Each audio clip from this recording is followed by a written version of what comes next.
في القلب مشاعر أخفيها قد أشرقت الشمس. بسم الله الرحمن الرحيم. شهر رمضان الذي أنزل فيه القرآن هدى للناس وبينات من الهدى والفرقان. صدق الله العظيم. سب سے پہلے تو میں مبارکباد پیش کرتا ہوں مولانا محمد مرزوق صاحب کو کہ جنہوں نے بڑے ہی پیارے انداز میں مجھے اور آپ کو قرآن سنایا. بڑی خوش بختی کی بات ہے اور ایسے ہی مبارکباد کے مستحقین آپ تمام حضرات بھی ہیں کہ اللہ پاک نے آپ کو ایک عظیم سنت پر عمل کرنے کی توفیق عطا فرمائی. تراویح کے حوالے سے دو سنتیں ہیں. ایک سنت تو یہ ہے کہ پورے قرآن کو الف لام سے شروع کر کے والناس تک ختم کیا جائے، اور وہی یہ سنت ہے آپ کے سامنے ماشاءاللہ بڑے پیارے انداز میں ایک سنت پر عمل ہو چکا ہے. لیکن جو دوسرا سنت ہے وہ ابھی تک ختم نہیں ہوا ہے، اور وہ ہے تراویح کی سنت.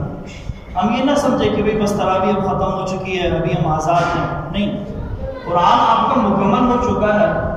اب آپ اس طریقے پہ آزاد ہیں کہ آپ کو جہاں کہیں موقع ملتا ہے، آپ کی اپنی مسجد ہے، وہاں پہ آپ نماز پڑھ سکتے ہیں، تراویح پڑھ سکتے ہیں، آپ وہاں پہ پڑھ لیں. اگر آپ سفر پہ جانا چاہتے ہیں، آپ سفر پہ اگر آپ جانا چاہیں جا سکتے ہیں.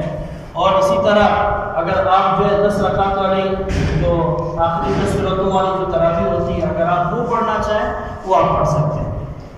لیکن پڑھنا اس دن تک ہے جس دن یعنی کہ جس رات کو عید کا چاند نظر نہیں آتا ہے. یہ دوسری سنت اب تک میرے اور آپ کے ذمہ لازم ہے. تو اس اعتبار سے جو ایک سنت پورا ہو چکا ہے، یقیناً میں اور آپ مبارکباد کے مستحق ہیں کہ اللہ جل شانہ نے مجھے اور آپ کو اس عظیم مہینے میں اس عظیم سنت پر عمل کرنے کی توفیق عطا فرمائی.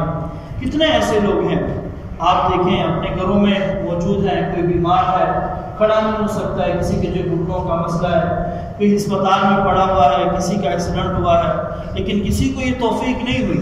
یہ توفیق اللہ پاک نے صرف و صرف آپ کو عطا فرمائی. اور حدیث میں آتا ہے اللہ کے نبی صلی اللہ علیہ وسلم نے فرمایا، ایک فضیلت تو یہ ہے، حدیث کا ایک ٹکڑا ہے کہ من صام رمضان ایمانا واحتسابا غفر له ما تقدم من ذنبه. وہ بندہ جس نے روزہ رکھا ایمان کے ساتھ، اللہ پر اس کا ایمان تھا اللہ کے رضا کے لیے، اور ثواب کی نیت سمجھ کر کہ بھئی مجھے اس عمل پہ ثواب ملے گا، اس روزہ رکھنے کی وجہ سے اللہ پاک اس کے سارے گناہوں کو بخش دیتے ہیں. اب آپ سوچیں، آپ ہر روز روزے رکھ رہے ہیں، آپ 9 روزہ آپ نے رکھا، تو آپ ہر روز افطاری کے وقت آپ کی متعلق اعلان ہو چکا ہے کہ بھئی آپ کی جو بخشش ہو چکی ہے. اور دوسری فضیلت فرمایا کہ من قام لیلۃ رمضان ایمانا واحتسابا، جو شخص رمضان کی راتوں میں کھڑا رہا ایمان کے ساتھ اللہ کی رضا کے لیے، ثواب کی نیت سمجھ کر، جس نے تراویح پڑھی، جس نے رات کا قیام کیا، قیام اللیل کیا، غفر له ما تقدم من ذنبه، اس کی بھی سارے کے سارے گناہ اللہ پاک نے بخش دیتے. آپ نے جتنے دن بھی تراویح پڑھی ہے، ہر تراویح کے بعد اللہ پاک نے آپ کے لیے اعلان کرتے رہے. اب آپ کو سوچیں کہ ایک چھوٹا سا عمل ہوا ہے اور میرے اور آپ کے جو سارے کے سارے جو گناہ دھل چکے ہیں. یہ کیوں؟ یہ اس وجہ سے کہ یہ ایک عظیم مہینہ ہے، یہ مبارک مہینہ ہے. اللہ پاک اصل میں اپنے بندے کے ساتھ بڑی محبت کرتے ہیں. اللہ پاک نے انسان کو پیدا کیا، انسان کو پیدا کرنے کے بعد انسان کو یہ نہیں کیا کہ بھئی تم جو جنت میں چلے جاؤ. اللہ پاک نے انسان کے لیے جنت بنائی. آپ سوچیں کہ ایک گناہگار انسان جو ہوتا ہے، ایک پہلے درجے کا جو گناہگار ہوتا ہے، اس گناہگار انسان کے لیے اللہ پاک نے جنت میں اتنی بڑی جنت بنائی ہے کہ اس دنیا سے 10 گنا وہ بڑی جنت ہے اس ایک گناہگار آدمی کے لیے. جو نیک وکار ہے ان کی تو بات ہی کچھ اور ہے، جو گناہگار ہے. اب اللہ جل شانہ نے مجھے اور آپ کو پیدا کیا. اب میں اور آپ اللہ کے بندے ہیں. اللہ پاک میرے اور آپ کی سب بڑی محبت کرتے ہیں. ویسے تھے مسلمان، جس نے کلمہ نہیں پڑھا ہے وہ تو ٹھیک ہے، وہ تو ویسے بھی مرنے کے بعد فوراً جو جہنم میں چلا جائے گا. لیکن جو مسلمان ہوگا مسلمان کو اللہ پاک کبھی یہ نہیں چاہیں گے کہ میرا مسلمان جو جہنم میں چلا جائے. وہ کوشش یہ کرے گا, اللہ پاک بہانے تلاش کرتے ہیں. ابھی آپ دیکھیں رمضان المبارک کا مہینہ ہے, رحمتوں کی برسات ہو رہی ہے. اس کے 3 عشرے, پہلا عشرہ جو آپ فیض جب مکمل ہونے والا ہے, فرمایا کہ اولہ رحمہ, یہ ایسا مہینہ ہے کہ اس کا جو پہلا عشرہ ہے یہ رحمت ہے. کیا مطلب رحمت ہے؟ کہ اس میں رحمتوں کی برسات ہوتی ہے. اور عجیب بات یہ بھی ہے, یہ سلسلہ اگر حمید بھائی تھوڑی دیر کی بات شروع کرنا, یہ کوئی اٹھا نہیں بعد میں وہاں پہ رکھ دیں, جس کو پینا تھا بس تو بھی نہیں, آخر میں انشاءاللہ سے بولے. تو یہ مہینہ چل رہا ہے. تو یہ مہینہ آپ دیکھیں کہ اس کے 3 عشرے ہیں, اور تینوں عشروں کو اللہ پاک نے تقسیم کیا. اب تقسیم بھی عجیب ہے, دیکھیں فرمایا کہ اولہ رحمہ, اس عشرے کا, اس مہینے کا جو پہلا عشرہ وہ رحمت ہے. اب یہ رحمت کن لوگوں کے لیے؟ فرماتے ہیں کہ اللہ پاک نے بہت پیاری تقسیم کی ہے. پہلا عشرہ ان لوگوں کے لیے جو اللہ کے بڑے معززین ہیں, جو اللہ والے ہیں, جو اللہ کے اکابرین ہیں, جو اپنی زندگی میں کبھی گناہ نہیں کرتے ہیں, جو ہمیشہ صبح سے لے کر شام تک جو ہے وہ اللہ کی عبادتوں میں جو لگے رہتے ہیں. ایسے جو لوگ ہیں ان کے لیے سارا کا سارا جو عشرہ یہ رحمتیں ہیں اور رحمتوں کی برسات ہوتی ہے. حضرت ابو ہریرہ رضی اللہ تعالیٰ عنہ کی روایت ہے, فرماتے کہ فتحت ابواب السماء, کہ اس مہینے میں آسمان کے دروازے کھول دیے جاتے ہیں. آسمان کے دروازے کھولنے کا مقصد یہ ہے کہ اس سے رحمتوں کی برسات ہوتی ہے, برکتیں ہوتی ہیں. جو بھی دعا آپ اللہ پاک سے مانگو گے اللہ پاک اس کو جو قبول فرمائیں گے. اور جہنم کے دروازے بند کر دیے جاتے ہیں. اور ایک روایت یہ بھی ہے کہ رحمت کے دروازے جو ہے کھول دیے جاتے ہیں. اب آپ سوچیں کہ اس پورے مہینے میں اور اس عشرے میں جو پہلا عشرہ جو گزر چکا ہے, بالکل اپنے انتہا کو پہنچ چکا ہے, اس میں اللہ کی رحمتوں کی برسات ہوتی ہے. اور یہ خاص ہے ان لوگوں کے لیے کہ جو اللہ کے بڑے معززین ہوتے ہیں, جو اپنی زندگی میں کبھی گناہ نہیں کرتے. دوسرا عشرہ فرمایا کہ وہ اوسط مغفرہ, اللہ کے نبی صلی اللہ علیہ وسلم فرماتے ہیں کہ دوسرا جو عشرہ ہے, یہ دوسرا عشرہ یہ مغفرت کا عشرہ ہے. کیا مطلب؟ کہ میرے اور آپ کی طرح گناہگاروں کے لیے, کہ جو اپنی زندگی میں اچھے کام بھی کرتا ہے, تھوڑا سا کسی نے کوئی نیکی کی باتیں بتائیں, تھوڑا سا جنت کا اس کو جو فضائل سنائے, حوروں کی جو کسی کہانیاں سنائے, تو بیچارے کے دل میں لالچ پڑ گیا کہ بھی چلو اچھے کام کرتے ہیں. اور جہنم سے جب ڈرایا سام بچھو سے, تو وہ جو بیچارہ ڈر گیا. تو یہ جو گناہگار ہوتے ہیں, کبھی وہ جو اچھے کام بھی کرتے ہیں, نماز بھی اپنے پڑھ رہے ہیں, تلاوت بھی کرتے ہیں, کبھی غفلت بھی ہو جاتی ہے ان سے, گناہوں میں بھی جو پڑ جاتے ہیں. تو یہ جو دوسرا عشرہ ہے یہ مغفرت کا عشرہ. اللہ جل شانہ نے مجھے اور آپ کو بطور انعام دے دیا ہے کہ بھئی اس عشرے میں آپ اپنی بخشش کروا دو, میں تمہارے جو گناہ بخش دوں. اگر آپ نے چھوٹے موٹے گناہ کیے ہیں توبہ کر دو, ہاں بشرط کہ کسی کا حق نہیں کرا. حقوق العباد بڑے خطرناک ہوتے ہیں, ہم بالکل اس چیز کی بالکل پرواہ نہیں کرتے ہیں کہ کسی کا 1 روپیہ بھی حرام کا پیسہ اگر ہم کسی کا ہم کھاتے ہیں, کسی کا بھی اگر ہم کھاتے ہیں, وہ حقوق العباد میں ہے.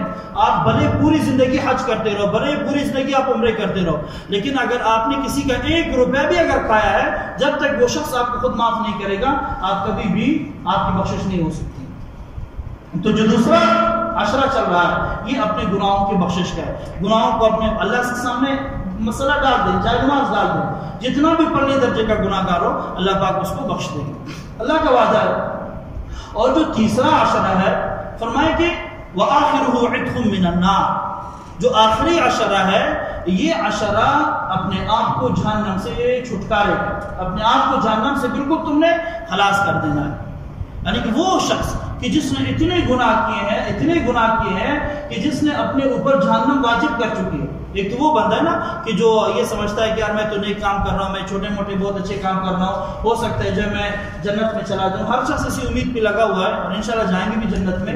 لیکن اگر ایسا بندہ کہ جو بالکل اتنے زیادہ اس نے گناہ کیے ہیں کہ زمین سے لے کر آسمان تک کے خلاف وہ پوری گناہوں سے اس نے بھر دیا ہے, جس طرح کہ بلاک رکھے جاتے ہیں نا, اینٹیں رکھی جاتی ہیں, جیسے کہ تہبتیں رکھی جاتی ہیں, ایک ذرہ بھی اس کے اندر جو ہے دیکھیے دیوار لگی ہوئی ہے, ایک سوراخ بھی اس میں آپ کو نظر نہیں آتا ہے. تیسرا عشرہ ان لوگوں کے لیے ہے کہ جو ایسے گناہوں میں غرق ہو چکے ہیں کہ جن کو بالکل موقع ہی نہیں ملتا کہ وہ اللہ کی فرمانبرداری میں لگے. تو اللہ پاک فرماتے ہیں کہ یہ جو آخری عشرہ ہے اس عشرے میں عتق من النار ہے, جہنم سے اپنے آپ کو جو تم بچا دو. اب آپ دیکھیں, اب میں اور آپ ایک امتحان سے بھی گزر رہے ہیں. اب اللہ پاک نے مجھے اور آپ کو یہ مہینہ دیا اور ہر سال مجھے اور آپ کو عطا فرماتے ہیں. ایک وہ بندہ ہوتا ہے نا جس کے پاس نعمت نہیں ہے, اسے نعمت کی قدر بھی نہیں ہوتی ہے. دوسرا بندہ وہ کہ جس کے پاس نعمت ہو اور نعمت کی قدردانی نہ کرنا, یہ بڑا مجرم ہوتا ہے. ایک بندہ نا وہ اندھا ہے, بیچارہ آنکھیں اس کو دکھائی نہیں دیتا ہے، اس کو نظر ہی جو کچھ نہیں آتا ہے۔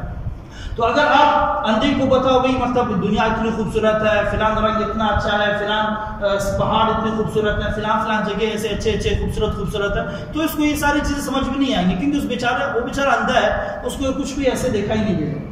لیکن ایک وہ بندہ جسے آنکھیں دی ہیں، دیکھو جس طرح میں اور آپ دیکھ رہے ہیں دنیا کی خوبصورتی ہم دیکھ رہے ہیں، اس وقت ہم بیٹھے ہیں، دیکھو کتنی زیادہ خوبصورتی میں اور آپ جو دیکھ رہے ہیں، تو یہ اللہ کی نعمتیں۔ اب اللہ نے مجھے آنکھوں کی نعمت دی ہوئی ہے اور ہم اس کو استعمال بھی کر رہے ہیں، یہ وافر مقدار میں میرے اور آپ کے پاس ہے، لیکن میں ان آنکھوں کی میں اور آپ ان آنکھوں کی قدردانی نہیں کرتے۔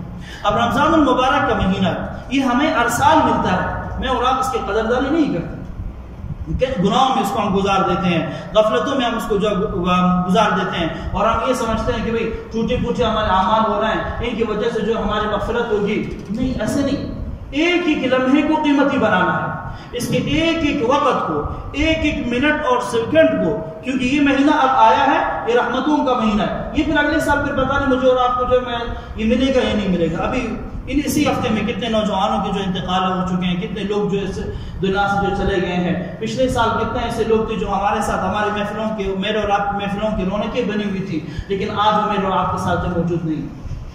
اب آنے والا رمضان اللہ عالم مجھے اور آپ کو میسر ہو یا نہ ہو، لیکن اس کی جو کچھ بہاریں اب رہتی ہیں، 2 عشرے ابھی بھی رہتے ہیں، ایک اپنے گناہوں کی بخشش کروانے کا، اور تیسرا جو عشرہ آ رہا ہے کہ اپنے آپ کو جہنم سے چھٹکارے کا۔ ان 2 عشروں کو اپنی بڑی مضبوطی کے ساتھ پکڑنا۔ اگر اللہ پاک نے آپ کو توفیق دی، آپ جو ہے آخری عشرے میں جو اپنے اعتکاف وغیرہ کا جو سلسلہ بھی آپ جو لگا سکتے ہیں، تو جتنی رحمتیں آپ اس کو سمیٹتے رہے، نہیں چھوڑیں آپ اس کو، ایک ایک لمحے کو آپ نہیں چھوڑیں۔ افطاری کے وقت کا جو وقت ہوتا ہے وہ قبولیت کا وقت ہوتا ہے، اللہ پاک نے مجھے اور آپ کو موقع دیا۔ اللہ پاک فرماتے ہیں، اب دیکھیں روزہ ہم رکھتے ہیں، پیاس مجھے اور آپ کو لگتی ہے، منہ سے بو آ رہی ہوتی ہے، اور اللہ پاک میرے اور آپ کی اس بو کو مشک سے زیادہ جو پسند فرماتے ہیں۔ روزے میں اور آپ رکھ رہے ہیں، عبادتیں میں اور آپ کر رہے ہیں، لیکن مچھلیاں سمندر کے اندر میرے اور آپ کے لیے جو دعا کر رہے ہوتے ہیں۔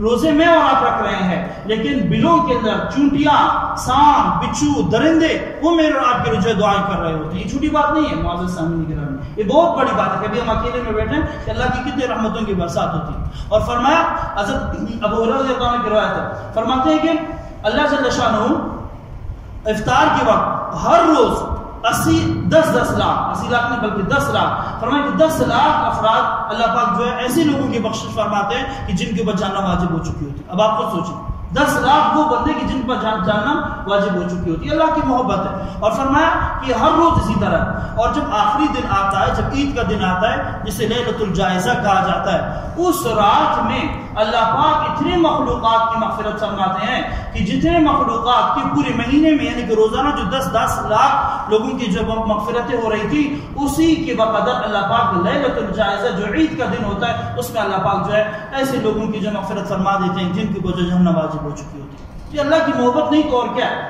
ایسے رحمتوں والا مہینہ، ایسے برکتوں والا مہینہ، اس کے ایک ایک لمحے کو دیکھیں۔ اچھا، اب مہینہ بھی ہے، اللہ کے نبی صلی اللہ علیہ وسلم کی بڑی سخت وعید بھی ہے، ذرا سا غور سے سنو۔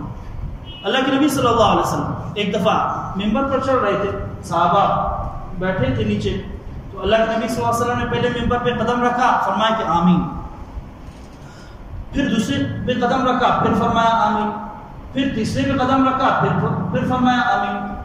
صحابہ پریشان ہوئے کہ آج اللہ کے نبی صلی اللہ علیہ وسلم نے ایک ایسا عمل کیا جو آپ پہلے کبھی نہیں کیا کرتے تھے، ممبر پر تو آپ ہمیشہ چڑھتے تھے لیکن ایسا کوئی عمل نہیں کیا۔ صحابہ نے بعد میں پوچھا اللہ کے نبی صلی اللہ علیہ وسلم کیا ماجرا تھا، کیا معاملہ تھا کہ آپ نے جو ہے پہلی سیڑھی پہ قدم رکھا، فرمایا آمین، دوسرے پہ رکھا، فرمایا آمین، تیسرے پہ رکھا، فرمایا آمین۔ فرمایا کہ میرے پاس جبرائیل امین آئے تھے، اللہ کا پیغام لے کر آئے تھے۔ پیغام لانے والا کون ہے؟ جبرائیل امین۔ کس کا پیغام لے کے آ رہا ہے؟ اللہ جل شانہ۔ کیا پیغام ہے؟ فرمایا کہ پہلی بات فرمایا کہ بدبخت ہے وہ انسان، اللہ جل شانہ کی طرف سے بدعا ہے، قاصد ہے حضرت جبرائیل امین۔ فرمایا کہ بدبخت ہے وہ انسان کہ جس کے سامنے میرا تذکرہ ہو اور وہ مجھ پر درود نہ بھیجے صلی اللہ علیہ وسلم۔ جب بھی نبی صلی اللہ علیہ وسلم کا نام آتا ہے تو فوراً درود بھیجا کرو، اگر پوری درود نہیں پڑھ سکتے تو کم سے کم کیا پڑھو؟ صلی اللہ علیہ وسلم۔ اب دیکھیں، اب ایک چھوٹا سا کلمہ ہے، ایک زبان کی جو جنبش ہے، مجھے اور آپ کو اس چیز کا احساس ہی نہیں ہوتا۔ تو پیغام لانے والے جبرائیل امین، کس کا پیغام لا رہا ہے؟ اللہ کا۔ بدعا کیا دی؟ پہلی بدعا کہ بدبخت ہے وہ انسان کہ جس کے سامنے میرا تذکرہ ہو اور وہ مجھ پر کیا نہ پڑے، درود نہ پڑے۔ پھر فرمایا، میں نے کہا کہ آمین، دیکھ آقا دو اجازت محمد مصطفیٰ صلی اللہ علیہ وسلم آمین کہا۔ دوسری بار فرمایا کہ ایسے جبرائیل ہے، امین نے پھر فرمایا کہ جب میں نے دوسرے سیڑھی پہ قدم رکھا منبر کے، تو فرمایا کہ ہلاک ہو جائے وہ شخص، بدبخت ہے وہ انسان کہ جس کے سامنے اس کے ماں باپ بوڑھے ہو جائے یا دونوں میں سے ایک بوڑھا ہو جائے اور وہ اپنی بخشش نہ کرا سکے۔ اور میں نے اللہ کے نبی صلی اللہ علیہ وسلم فرماتے میں نے فرمایا کہ آمین۔ اب دیکھیں کتنی بڑی بات، ماں باپ کی قدر میرے آپ کے دلوں سے نکل چکی ہے۔ اب ایک لمبا چوڑا موضوع ہے، اگر ہم اس میں چلے جائیں گے خود اپنا گریبان ہم جائیں گے کہ ہم ماں باپ کی کتنی خدمت کر رہے ہیں۔ ماں باپ اگر بوڑھے ہیں، حضرت موسیٰ علیہ السلام کا واقعہ بڑا مشہور واقعہ ہے، ایک قصائی تھا، ماں کی دعاؤں کی وجہ سے اس قصائی کو اللہ پاک نے نبی کے بالکل ہم نشین اسے جو بنایا۔ اور حضرت موسیٰ علیہ السلام نے اللہ سے پوچھا کہ اللہ میرا دوست کون ہوگا؟ فرمایا کہ فلان قصائی ہے۔ حضرت موسیٰ علیہ السلام آئے، پوچھا قصائی سے بھی تم ایسا کیا عمل کرتے ہو؟ پوچھا کہ میں کچھ نہیں کرتا ہوں، بس یہ میری بوڑھی اماں ہے، اس کی خدمت میں لگا ہوا ہوں۔ اور بوڑھی اماں جو اپنی زبان سے کچھ کلمات نکالتے ہیں۔ پوچھا کہ بھئی کیا کلمات ہے؟ کہتے ہیں کلمات یہ کہ مجھے یہ دعا دیتی ہے کہ اسے بوڑھی اماں تھی، اسے پتا تھا کہ بھئی علاقے میں ایک بزرگ ہے، اس کا نام جو موسیٰ ہے، تو وہ مجھے صرف یہ دعا دیتی ہے کہ اللہ میرے بیٹے کو موسیٰ کا جنت میں دوست بنا دے۔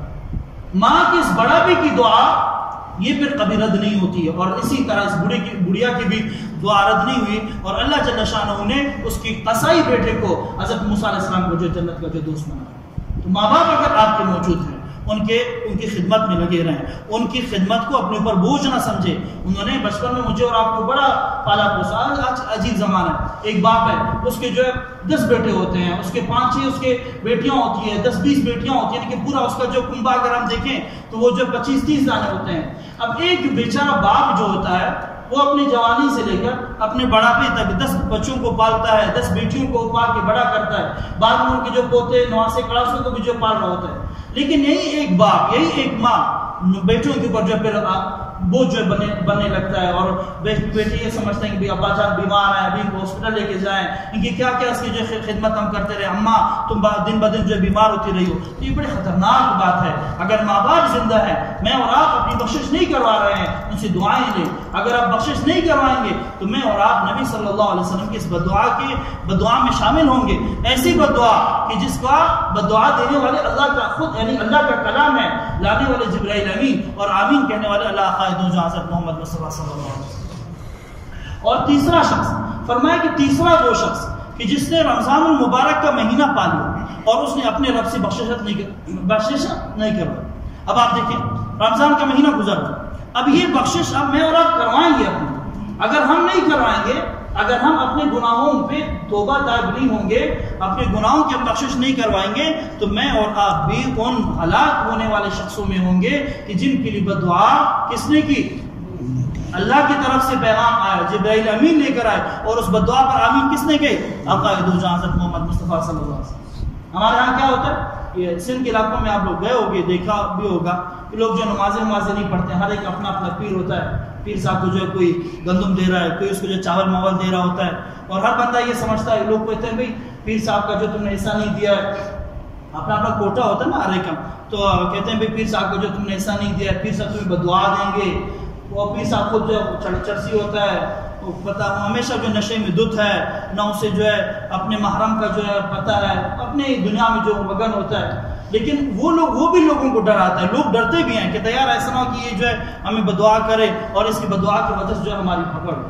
تو آپ خود سوچیں کہ میں اور آپ جب ایک جاہل کی بدعا سے ڈر رہے ہوتے ہیں، وہاں پر آپ دیکھیں کہ مجھے اور آپ کو بدعا کرنے والی کیسے عظیم ہستی ہے، نبیوں کا سردار کہ جس کے واسطے یہ دنیا بنائی گئی ہے۔ اگر میں اور آپ اپنی بخشش نہیں کروائیں گے تو یاد رکھنا پھر میں اور آپ بھی ان ملعون شخصوں میں سے ہوں گے، ان ہلاک ہونے والے شخصوں میں سے ہوں گے کہ جنہوں نے رمضان المبارک کا مہینہ پا لیا لیکن اپنی جو مغفرت نہیں فرمائی۔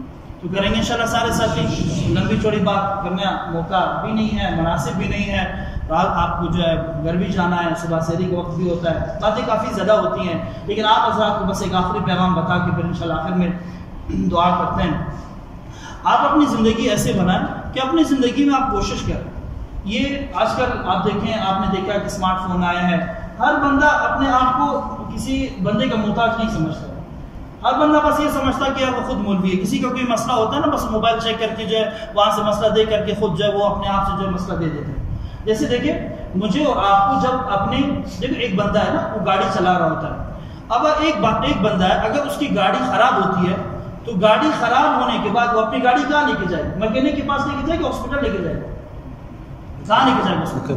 میکینک کے پاس، گیراج لے کے جائے۔ کیوں لے کے جائے؟ کیونکہ اسے پتا ہے کہ یہ گاڑی کہاں ٹھیک ہوگی، گیراج میں ٹھیک ہوگی، ہاسپٹل میں ٹھیک نہیں ہوگی۔ ایک بندے کا ایکسیڈنٹ ہوا ہے، روڈ پہ اس کے سر سے خون بہ رہا ہے، اس کا سارا جسم جو ہے خون سے لت پت ہے، اب لوگ اس کو اٹھائیں گے، اس کو اٹھا کر کے کہاں لے کے جائیں گے؟ گیراج لے کے جائیں گے، ہاسپٹل لے کے جائیں گے؟ کیوں ہاسپٹل لے کے جائیں گے؟ کیونکہ لوگوں کو پتا ہے بھائی اس شخص کی جو تیمارداری ہے، اس کی جو بہتری ہے یہ ہاسپٹل میں ہو سکتی ہے لیکن گیراج میں نہیں ہو سکتی۔ ایسے ہی دیکھیں دین جو ہے نا، دین کے معاملے میں جب آپ کے ساتھ کوئی مسئلہ پیش آتا ہے، آپ کو دین کا کوئی مسئلہ سمجھ میں نہیں آ رہا تو خود مولوی نہ بنے، خود اپنے آپ کو مفتی نہ بنائے، خود علماء پہ فتویٰ دینے نہ لگ جائیں۔ آج لوگوں کے ہاں، ہمارے ہاں اتنا گندا انتشار پھیل چکا ہے کہ ہم علماء سے نعوذ باللہ نفرت کرنے لگے ہیں، علماء کو گالیاں دینے کے اوپر ہم لوگ جو آ چکے ہیں۔ ہم اس چیز کو نہیں دیکھ رہے، یہ عالم ہے، وہ عالم دین ہے، اللہ پاک نے اس کو علم دیا، اس کا عمل جیسا کیسے اس کو چھوڑو تم، لیکن تم اپنے لیے ایک رہنما بناؤ۔ دین کا اگر کوئی مسئلہ ہے، جس بھی عالم کے پاس جس کا آپ کے ساتھ دل لگتا ہے، جو آپ کا دوست ہے، جو آپ جس کے ساتھ آپ اپنے دل کی بات کر سکتے ہو، جاؤ اس کے پاس بیٹھو، اس کو کہو یار مولوی صاحب میں کلمہ پڑھتا ہوں، میرا کلمہ ٹھیک ہے یا نہیں؟ کتنے یہاں پہ ساتھی بیٹھے، اگر ہم یہاں پہ کھڑا کریں مجھے اور آپ کو کلمہ پڑھنا تک نہیں آتا۔ اگر ہم نماز کی طرف آئیں، نماز آپ دیکھیں، میں اور آپ نماز پڑھتے ہیں لیکن میں اور آپ نماز ٹھیک طریقے سے پڑھتے نہیں۔ اللہ کے نبی صلی اللہ علیہ وسلم کی حدیث بھی ہے کہ ایک بندہ 60 سال تک 70 سال تک نمازیں پڑھ رہا ہوتا ہے لیکن اس کی ایک نماز بھی اللہ کے ہاں قبول نہیں ہوتی۔ قبول کیوں نہیں ہوتی ہے؟ کیونکہ وہ نماز کو ٹھیک طریقے سے پڑھتا نہیں ہے۔ سورۃ الفاتحہ نماز میں پڑھنا ضروری ہوتا ہے اور وہ سورۃ الفاتحہ جو ٹھیک نہیں پڑھتا، تو اکثر عالم علماء کو اپنا رہنما بنائے، علماء کا گریبان پکڑیں، علماء کے ہاں جا کر کے بیٹھیں، ان سے تعلق بنائیں، اپنے جتنے بھی شرعی حاجات ہیں، آپ کے جتنے بھی شرعی مسئلے مسائل ہیں، آپ کو قرآن پڑھنا نہیں آتا ہے، مولوی صاحب کے پاس آئے، مولوی صاحب بتائے بھائی مجھے قرآن پڑھائیں، مولوی صاحب میں آپ سے نماز سیکھیں، میں نماز صحیح پڑھ رہا ہوں یا نہیں پڑھ رہا ہوں، دعائے قنوت میں پڑھ رہا ہوں ٹھیک پڑھتا ہوں میں غلط پڑھتا ہوں، تشہد آ کر کے آپ سنائیں۔ اگر آپ سنانے سے آپ کو ہچکچاہٹ محسوس ہوتی ہے، ایک مختصر سا راستہ ہے جسے تبلیغ کا راستہ کہتے ہیں، جا کر کے سیروزہ لگا لیں، اگر آپ کے پاس وقت زیادہ ہے جا کر کے عشرہ لگا لیں، وقت آپ کے پاس زیادہ ہے جا کر کے چلا لگائے، خود اپنے سیکھنے کی نیت سے، یہ نہیں کہ دوسروں کو ہم جا کر کے لوگ ترغیب کریں گے یہ کریں گے وہ نہیں، بلکہ خود اپنے آپ کو، سب سے پہلے اپنے آپ کو انسان، کیونکہ قبر میں جب انسان جائے گا تو انسان سے، مجھ سے اور آپ سے اپنے بارے میں پوچھا جائے گا، یہ نہیں پوچھا جائے گا یار فلان بندہ نماز نہیں پڑھتا تھا تم کیوں اس کے بارے میں جو ہے فکر مند نہیں تھے، یہ چیز نہیں پوچھی جائے گی، سب کچھ تمہارے بارے میں پوچھا جائے گا۔ نماز تم نے نہیں پڑھی تھی، کیوں نہیں پڑھی تھی؟ تمہیں نماز پڑھنا نہیں آتا تھا تو کیوں نہیں آتا تھا؟ قرآن کی تلاوت تم نے کی نہیں، تم نے قرآن کی تلاوت نہیں کی ہے تو تم نے کیوں نہیں کی ہے؟ اگر تم نے جھوٹ بولا ہے، تم نے سودی معاملات کیے ہیں، تم نے دھوکہ دہی کی ہے، اپنے مال کے اندر جو ملاوٹ کیا ہے، اپنے بھائی کے لیے تم نے اپنے دل میں کینہ رکھا ہے، بغض رکھا ہے، ہر شخص کو اپنے بارے میں جو خود سوال جواب دینا پڑے گا۔ انشاءاللہ سارے ساتھی کریں گے، انشاءاللہ علماء کے ساتھ بیٹھیں، ان کو اپنا جو رہنما بنائیں، جس بھی کے ساتھ بھی آپ کو جو تعلق ہوتا ہے، خود مسئلے مسائل حل کرنے کی کوشش نہ کریں، ان کے پاس جائیں، ان کے ساتھ بیٹھیں، اپنے بھی معاملات کو سدھارنے کی کوشش کریں اور اپنے گھر والوں کی بھی۔ ایک اور باتوں سے باتیں نکل جاتی ہیں، وقت بھی کافی کم ہے۔ یہ خواتین جو ہوتا ہے نا، یہ بڑا مظلوم طبقہ ہوتا ہے۔ اب دیکھیں ان کے ہزار طرح کے ان کے مسائل ہوتے ہیں، شادی شدہ یہاں پر کتنے بیٹھے ہیں، آپ مجھے بتائیں کہ آپ کی بیوی کو کتنے مسائل آتے ہیں؟ یہ حیض اور نفاس کے مسئلے مسائل ہیں، ماہواری کے جو کتنے مسائل ہوتے ہیں، لیکن خواتین کو معلوم نہیں۔ معلوم کیوں نہیں ہے؟ کیونکہ آپ نے اس کو بتایا نہیں ہے، آپ نے اس سے کبھی پوچھا نہیں ہے کہ بھئی آپ کے ایام کیسے ہوتے ہیں۔ ایسے ایسے مسائل، ایسے اچھے دیندار لوگوں کے گھرانوں کے جب مسائل ہمارے پاس آتے ہیں، وہ کہتے ہیں کہ بھئی ایسے ایسے ہم جو کر رہے ہوتے ہیں، بابا تم نے ایسے کیوں کیا؟ کہتا ہمیں کسی نے بتایا نہیں۔ آپ کو میری ذمہ داری بنتی ہے، اگر آپ اپنی ماں کو بتا سکتے ہیں، ماں کی رہنمائی کریں، ماں کے مسائل پوچھیں، مولوی صاحب کو فون کریں، یا مولوی صاحب میرے بہن کے ساتھ، میری بیوی کے ساتھ، میری والدہ کے ساتھ یہ مسئلہ ہے، اس مسئلے کے شریعت میں کیا حکم ہے؟ اس حالت میں وہ نماز پڑھ سکتی ہے نہیں پڑھ سکتی ہے، تلاوت کر سکتی ہے یا نہیں کر سکتی ہے؟ اگر بیماری ہے تو بیماری کی بھی مختلف نوعیتیں ہیں، ان کا بھی میرے اور آپ کے اوپر حق ہے۔ آپ جا کر کے ان کے ساتھ بیٹھیں، دین مذاکرہ کریں، ان کو وقت دیں، انشاءاللہ آپ کے گھر میں بھی خوشحالی آئیں گے، اللہ کے احکامات بھی اجاگر ہوں گے، نبی صلی اللہ علیہ وسلم کے طریقے بھی انشاءاللہ آپ کی زندگیوں میں آئیں گے اور آپ ایک خوشحال زندگی انشاءاللہ گزاریں گے۔ سارے ساتھی کریں گے انشاءاللہ۔ اللہ جل شانہ مجھے اور آپ کو دین کی بہترین سمجھ عطا فرمائیں۔ آخر میں ایک چھوٹا سا اعلان بھی ہے، ہمارے ہم ارباب شاپنگ مال کی مسجد کی ہماری یہ ترتیب ہوتی ہے